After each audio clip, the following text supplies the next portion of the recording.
আসসালামু আলাইকুম, সবাইকে স্বাগত জানাচ্ছি ভোটের মাঠের খবরে। সঙ্গে আছি আরমান মুজাহিদ। আজ জানবো কুমিল্লা জেলার ভোটের হিসাব। তথ্য সংগ্রহ করে পাঠিয়েছেন কুমিল্লা প্রতিনিধি এম হাসান। কুমিল্লা জেলাটি মূলত জাতীয়তাবাদী ও ইসলামপন্থী অধ্যুষিত। এখানে যুগ যুগ ধরে রাজত্ব করেন বিএনপি নেতারা। কোথাও কোথাও জামায়াত ইসলামীর একচ্ছত্র আধিপত্য রয়েছে। মাঝে প্রায় ১.৫ দশক এলাকাটি অবৈধভাবে কবজায় রেখেছিল আওয়ামী লীগ। জুলাই বিপ্লবে তাদের জুলুম, নির্যাতন ও দুঃশাসনের অবসান হওয়ায় পাল্টে গেছে পুরো চিত্র।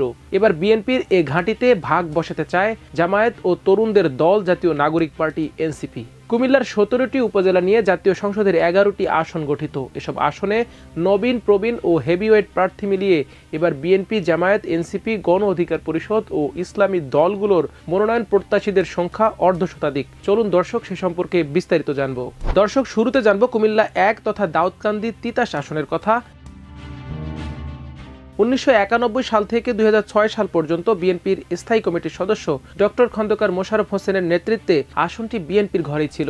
মাঝে ১.৫ দশক দখলে রাখে আওয়ামী লীগ। এবার বিএনপির মনোনয়ন প্রত্যাশী খন্দকার মোশাররফের ছেলে বিএনপির জাতীয় নির্বাহী কমিটির সদস্য খন্দকার মারুফ হোসেন। বিএনপির এই কেন্দ্রীয় নেতার বিপক্ষে একক প্রার্থী দিয়েছে জামায়াত। দাউদকান্দি উপজেলা শাখার আমির মনিরুজ্জামান বাহালুলকে আগাম মনোনয়ন দেওয়ায় মাঠ চষে বেড়াচ্ছেন তিনি। এরই মধ্যে এবার জামায়াত, এনসিপি ও ইসলামী দলগুলো আসনটিতে জোটগতভাবে নির্বাচন করবে বলে গুঞ্জন চলছে। এটি হলে হাড্ডাহাড্ডির লড়াইয়ের সম্ভাবনাও রয়েছে। এতে বড় প্রভাব পড়তে পারে ভোটের ফলাফলে। তবে ইসলামী আন্দোলনের কুমিল্লা জেলা পশ্চিমের সাবেক সভাপতি মাওলানা বশির আহমেদকে প্রার্থী ঘোষণা করা হয়েছে। এবার জানবো কুমিল্লা ২ হোমনা মেঘনা আসনের কথা। বিএনপির স্থায়ী কমিটির সদস্য এম কে আনোয়ারের শক্ত ঘাঁটি ছিল এই আসন। তার মৃত্যুর পর ২০১৮ সালে এখানে বিএনপির আরেক স্থায়ী কমিটির সদস্য ডক্টর খন্দকার মোশাররফকে প্রার্থী করেছিল বিএনপি। এবারও তার প্রার্থী হওয়ার গুঞ্জন রয়েছে। পাশাপাশি দলের টিকিট বাগাতে মাঠ চষে বেড়াচ্ছেন বিএনপির কেন্দ্রীয় কমিটির সাংগঠনিক সম্পাদক অধ্যক্ষ সেলিম ভূঁইয়া ও খালেদা জিয়ার সাবেক এপিএস ইঞ্জিনিয়ার আব্দুল মতিন।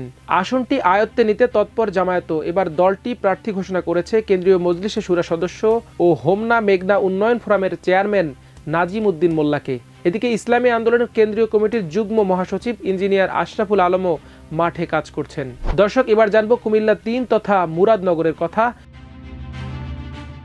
জনপ্রিয়তা ও প্রভাবের দিক দিয়ে সাবেক মন্ত্রী কাজী শাহ মোফাজ্জল হোসেন কায়কোবাদ এলাকার অঘোষিত জনপ্রতিনিধি। এবারও তিনি প্রার্থী হতে চান। আসনটি নিয়ে গুঞ্জনও রয়েছে। শোনা যাচ্ছে এবার এখানে এনসিপির প্রার্থী হতে পারেন বৈষম্যবিরোধী আন্দোলনের সমন্বয়ক আসিফ মাহমুদ সজীব ভূঁইয়া। তার বাবা একবার এ বিষয়ে প্রকাশ্যে ঘোষণাও দিয়েছিলেন। তবে তিনি এখনও অন্তর্বর্তী সরকারের স্থানীয় সরকার, পল্লী উন্নয়ন ও সমবায় মন্ত্রণালয়ের উপদেষ্টার পদে বহাল থাকায় বাস্তবে কি ঘটতে যাচ্ছে তা এখনো নিশ্চিত করে বলা যাচ্ছে না। এদিকে বিএনপির ভোট বেশি হলেও জামায়াতের প্রভাব রয়েছে এই আসনে। দলটির কুমিল্লা উত্তর জেলা কর্ম পরিষদ সদস্য ইউসুফ হাকিম সোহেল এবার এলাকার অন্যতম জনপ্রিয় নেতা। একবার তিনি মুরাদনগর উপজেলা পরিষদের ভাইস চেয়ারম্যান নির্বাচিত হয়েছিলেন। এবার তাকে সংসদ সদস্য প্রার্থী করেছে জামায়াত ইসলামী। এছাড়া ইসলামী আন্দোলন বাংলাদেশ এখনও কোনো প্রার্থী ঘোষণা না করলেও দলটির নেতাকর্মীরা জনসমর্থন আদায়ে কাজ করছেন। এবার জানবো কুমিল্লা ৪ তথা দেবিদ্বার আসনের কথা। যুগ যুগ ধরে এলাকাটি বিএনপির ঘাঁটি হিসেবে পরিচিত।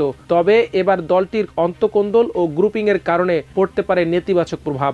মাঠ দাপিয়ে বেড়াচ্ছেন সাবেক এমপি মঞ্জুরুল হাসান মুন্সি ও তার ছেলে কুমিল্লা উত্তর জেলা বিএনপির সাবেক সাংগঠনিক সম্পাদক ব্যারিস্টার রিজভিউল হাসান মুন্সি, কুমিল্লা উত্তর জেলা বিএনপির সদস্য সচিব AFM তারেক মুন্সি এবং রাজধানীর গুলশান থানা বিএনপির সাবেক ভারপ্রাপ্ত সাধারণ সম্পাদক MA আউয়াল খান। তাদের সবাইকে ছাপিয়ে এবার আলোচনার কেন্দ্রবিন্দুতে উঠে এসেছে এনসিপির দক্ষিণাঞ্চলের মুখ্য সংগঠক হাসনাত আব্দুল্লাহ। দলটির মনোনয়নে তিনি প্রার্থী হতে পারেন বলে অনেকটাই নিশ্চিত হয়ে গেছে। বৈষম্য বিরোধী আন্দোলনে তার নেতৃত্ব ও নতুন বাংলাদেশে তার ভূমিকায় জনপ্রিয়তা ক্রমেই বাড়ছে।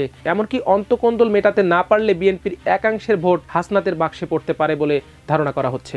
এ আসনেও একক প্রার্থী দিয়েছে জামায়াত। দলটির উত্তর জেলা সেক্রেটারি সাইফুল ইসলাম শহীদকে আগেই মনোনয়ন দেয়ায় তিনি মাঠ চষে বেড়াচ্ছেন। এবার জানবো কুমিল্লা ৫ বুড়িচং ব্রাহ্মণপাড়ার কথা।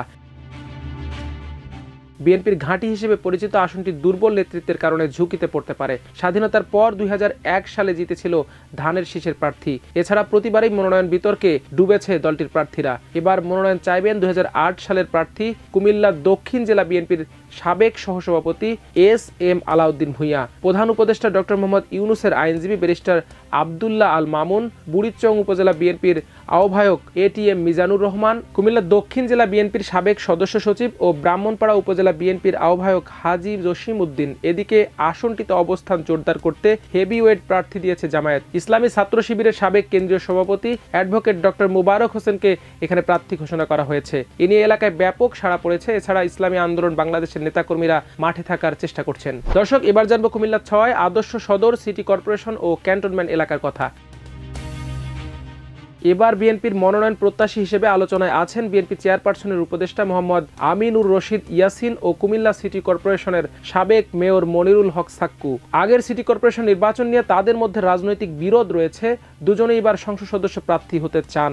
তাদের বাইরে মনোনয়ন চাইবেন বিএনপির জাতীয় নির্বাহী কমিটির কুমিল্লা বিভাগীয় সহ সাংগঠনিক সম্পাদক মোস্তাক মিয়া, কুমিল্লা মহানগর বিএনপির সদস্য কায়সার জামান বাপ্পি ও কুমিল্লা বারের পিপি সাবেক মেয়র মনিরুল হক সাক্কুর ছোট ভাই ও কুমিল্লা দক্ষিণ জেলা বিএনপির যুগ্ম আহ্বায়ক কাইয়ুমুল হক রিঙ্কু। এদিকে গুরুত্বপূর্ণ এ আসনে নতুন করে ঘাঁটি গড়তে চায় জামায়াত। দলটির এবার প্রার্থী ঘোষণা করেছে মহানগর শাখার আমির কাজী দ্বীন মোহাম্মদকে।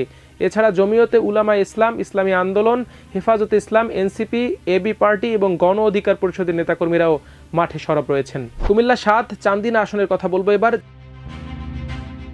চান্দিনায় মূলত লড়াইটা হবে বিএনপি, জামায়াত ও এলডিপির প্রার্থীর মধ্যে। ত্রিমুখী এই প্রতিদ্বন্দ্বিতায় মাঠে সরব আছেন উপজেলা বিএনপির সভাপতি আতিকুল আলম শাওন। এছাড়া কয়েকজন ভেতরে মনোনয়ন পাওয়ার চেষ্টা করছেন বলেও জানা গেছে। বিএনপির সম্ভাব্য জোট থেকে এবার মনোনয়ন পাবেন বলে আশা করছেন ৪ বারের সাবেক সংসদ সদস্য, লিবারেল ডেমোক্রেটিক পার্টি এলডিপির মহাসচিব, সাবেক মুক্তিযুদ্ধ বিষয়ক প্রতিমন্ত্রী ডক্টর রিদওয়ান আহমেদ। অপরদিকে জামায়াত ইতিমধ্যে দলীয় প্রার্থী হিসেবে মৌলানা মোশাররফ হোসেনের নাম ঘোষণা করেছে। এছাড়া ইসলামী আন্দোলনের মাঠে সরব আছেন মুফতি ইহতেশামুল হক কাশেমি। স্বতন্ত্র প্রার্থী হতে চান বিশিষ্ট শিল্পপতি ও সমাজসেবক নিজামুল হাসান পাপন মজুমদার। তবে বিএনপির তৃণমূলের নেতাকর্মীরা বলছেন এলডিপি নেতা ডক্টর রিদওয়ান আওয়ামী লীগের সঙ্গে আতাত করে বিএনপি নেতাকর্মীদের অত্যাচার নির্যাতন করেছেন। এ কারণে তিনি বিএনপি জোটের প্রার্থী হলে তৃণমূলের ভোট যাবে জামায়াতের পাল্লায়। দর্শক, এবার জানবো কুমিল্লা ৮ তথা বড়ুরার কথা। আসনটি বিএনপির ঘাঁটি হিসেবে পরিচিত। একক নেতা হিসেবে মনোনয়ন প্রত্যাশী বিএনপির কেন্দ্রীয় কমিটির কর্মসংস্থান বিষয়ক সম্পাদক ও দক্ষিণ জেলা বিএনপির আহ্বায়ক জাকারিয়া তাহের সুমন। তবে যুব দলের সাবেক সিনিয়র সহসভাপতি মুর্তাজুল করিম বাদরুও মনোনয়ন প্রত্যাশী বলে জানা গেছে। এই আসনে জামায়াতের একক প্রার্থী হিসেবে গণসংযোগ করছেন অধ্যাপক শফিকুল আলম হেলাল। তিনি কুমিল্লা ইবনে তাইমিয়া স্কুল অ্যান্ড কলেজের অধ্যক্ষ। তিনি ব্যাপক প্রচারণা চালাচ্ছেন বলে জানা গেছে। এবার জানবো কুমিল্লা ৯ লাকসাম মনোহরগঞ্জ আসনের কথা। এই আসনে জামায়াত একক প্রার্থী হিসেবে ডক্টর সৈয়দ এ.কে.এম. সরওয়ার উদ্দিন সিদ্দিকীর নাম ঘোষণা করায় তিনি প্রচারের মাঠে বেশ সুবিধা পাচ্ছেন। অপরদিকে বিএনপির একাধিক মনোনয়ন প্রত্যাশী ইতোমধ্যে আলোচনায় এগিয়ে আছেন বলে জানা গেছে। তাদের মধ্যে আছেন চৈতি গ্রুপের ব্যবস্থাপনা পরিচালক আবুল কালাম, সাবেক এমপি মরহুম কর্নেল অবসরপ্রাপ্ত এম আনোয়ারুল আজিমের একমাত্র মেয়ে, ওভেল গ্রুপের পরিচালক সামিরা হোসেন দোলা, সাবেক এমপি অ্যাডভোকেট এ.টি.এম. আলমগীরের ভাই, সাবেক জনপ্রশাসন সচিব ডক্টর এ.কে.এম. জাহাঙ্গীর, শাহ শরীফ গ্রুপের ব্যবস্থাপনা পরিচালক মোবারকুল্লাহ মজুমদার, নেক্সাস গ্রুপের ব্যবস্থাপনা পরিচালক ও কেন্দ্রীয় যুব দলের সাবেক শ্রম বিষয়ক সম্পাদক ও ৯০-এর ডাকসুর সদস্য ডক্টর রশিদ আহমেদ হোসাইনি। এছাড়া ইসলামী ফ্রন্টের প্রার্থী হিসেবে মীর মোহাম্মদ আবু বকর, ইসলামী আন্দোলন বাংলাদেশের প্রার্থী সেলিম মাহমুদ, স্বতন্ত্র প্রার্থী হিসেবে এ.কে গ্রুপের ব্যবস্থাপনা পরিচালক এম.এ খালেক সরব আছেন। এবার জানবো কুমিল্লা ১০ সদর দক্ষিণ, লালমাই ও লাঙ্গলকোট আসনের কথা। এই আসনে বিএনপির মনোনয়ন প্রত্যাশীরা হলেন বিএনপি চেয়ারপারসনের উপদেষ্টা মনিরুল হক চৌধুরী, দলের কেন্দ্রীয় কমিটির সদস্য মোবাশ্বের আলম ভূঁইয়া ও ২০০১ সালের সংসদ সদস্য আব্দুল গফুর ভূঁইয়া। এদিকে জামায়াতের একক প্রার্থী কেন্দ্রীয় ছাত্র শিবিরের সাবেক সভাপতি মাওলানা ইয়াসিন আরাফাত। ইতোমধ্যে তিনি ব্যাপক প্রচারণা চালিয়েছেন। এছাড়াও এনসিপির কেন্দ্রীয় কমিটির নেতা জয়নাল আবেদিন শিশিরও প্রার্থী হওয়ার সম্ভাবনা রয়েছে। দর্শক, সবশেষ জানবো কুমিল্লা ১১ তথা ১৪ গ্রাম আসনের কথা। কথিত আছে ১৪ গ্রামের মাটি জামায়াত ইসলামের ঘাঁটি। এখানে দলটির হেভিওয়েট প্রার্থী কেন্দ্রীয় নায়েবে আমির ও ইসলামী ছাত্র শিবিরের সাবেক সভাপতি ডক্টর সৈয়দ আব্দুল্লাহ মোহাম্মদ তাহের। তিনি আগেও বিপুল ভোটে এখানে নির্বাচিত হয়েছিলেন। অপরদিকে নতুন করে ইতিহাস গড়তে চান কুমিল্লা দক্ষিণ জেলা বিএনপির যুগ্ম আহ্বায়ক ও ১৪ গ্রাম উপজেলা বিএনপির আহ্বায়ক কামরুল হুদা। দলটির মনোনয়ন প্রত্যাশী আরও কয়েকজন নেতা হলেন কুমিল্লা দক্ষিণ জেলা বিএনপির সাবেক সহসভাপতি কাজী নাসিমুল হক, চট্টগ্রাম মহানগর বিএনপির সাবেক সাংগঠনিক সম্পাদক ডক্টর গোলাম কাদের চৌধুরী নোবেল ও স্বেচ্ছাসেবক দলের কেন্দ্রীয় কমিটির যুগ্ম সাধারণ সম্পাদক ANM নিয়াজ মাকতুম মাসুম বিল্লাহ। দর্শক, আজ এ পর্যন্তই। আগামীকাল জানাবো বরগুনা জেলার হালচাল। সে পর্যন্ত সবাই ভালো থাকুন, সুস্থ থাকুন, আমার দেশের সঙ্গে থাকুন। আল্লাহ হাফেজ।